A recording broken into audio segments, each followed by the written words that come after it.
Bonjour et bienvenue à ce 5e cours d'AcuAnmo en ligne. Nous allons y voir les vides. C'est un sujet relativement plus court à exposer que les barrières, mais tout aussi important, car si les barrières sont la cause la plus fréquente des douleurs plutôt uniques ou peu nombreuses, les douleurs multiples sont toujours dues à des vides. Les symptômes d'excès apparent de Yang nous font déduire qu'il y a un vide de Yin. Les symptômes d'excès apparent de Yin nous font déduire qu'il y a un vide de Yang. Et ceci est vrai aussi bien globalement que localement.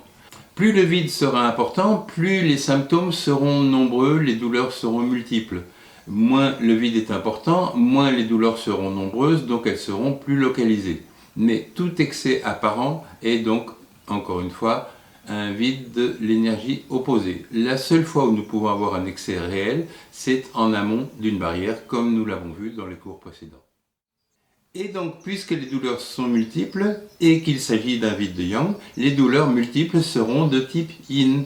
Donc, elles seront aggravées la nuit, elles sont parfois que la nuit, elles sont soulagées le jour ou diminuées le jour en tout cas, elles sont aggravées au repos et soulagées par le mouvement. Nous verrons dans le prochain cours plus en détail les douleurs de type Yin, donc qui sont les stagnations de Yin, mais pour l'instant cela nous suffit largement.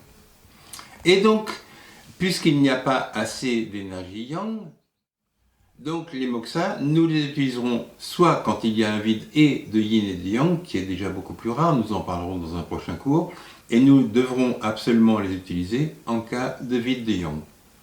Par contre, les moksas sont parfaitement inutiles en cas de barrière. Ils peuvent éventuellement être utiles dans les pis froids que nous verrons dans un prochain cours. En pratique, on les utilise en cas de vide de Yang. L'intérêt des moksas, c'est d'apporter une chaleur importante et en même temps une chaleur qui est focalisée sur une petite surface.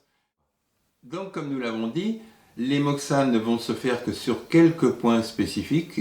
Ça ne sert à rien de faire des moksas sur des points qui ne sont pas des points qui vont apporter de l'énergie au rein, sauf une exception que nous verrons tout à l'heure. Donc on ne fait des moksas que sur les points que nous avons cités, et nous tenons toujours le moksa perpendiculairement à la peau, et enfin, s'il y en a eu, vérifiez s'il y a une barrière lombaire avec un excès de Yang dû au Yang qui ne remonte pas au diaphragme ou au Yang qui ne descend pas à L5 et S1, et avant de faire les moksas pour le vide, traitez cette barrière et assurez-vous que la température soit tout à fait égalisée avant de faire les moksas. Et enfin, le vide de sang. Nous avons dit que dans cette optique, le sang est l'aspect le plus yin de l'énergie yin, juste à la limite entre l'énergie et la matière, le sang matériel en quelque sorte.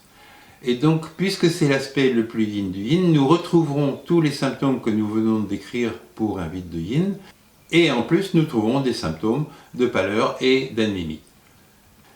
Ce vide de sang peut avoir deux causes essentiellement. Avant de terminer cette vidéo, nous allons voir une autre pathologie qu'il ne faut pas confondre avec les vides, c'est un déséquilibre au bas. Le déséquilibre au bas se manifeste par des symptômes de Yang au-dessus du diaphragme, grosso modo, et des symptômes Yin en dessous du diaphragme.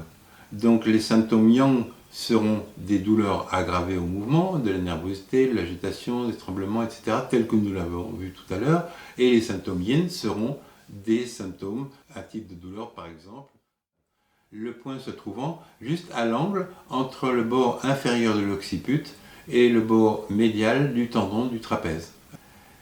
Voilà donc pour cette vidéo. A priori, si vous avez des questions, nous pourrons les aborder dans notre réunion que nous allons faire bientôt par Zoom ou par Meet, je vous préviendrai. Et dans le prochain cours, nous allons aborder de façon détaillée les douleurs dues à des stagnations de Yin et leur traitement. À bientôt donc.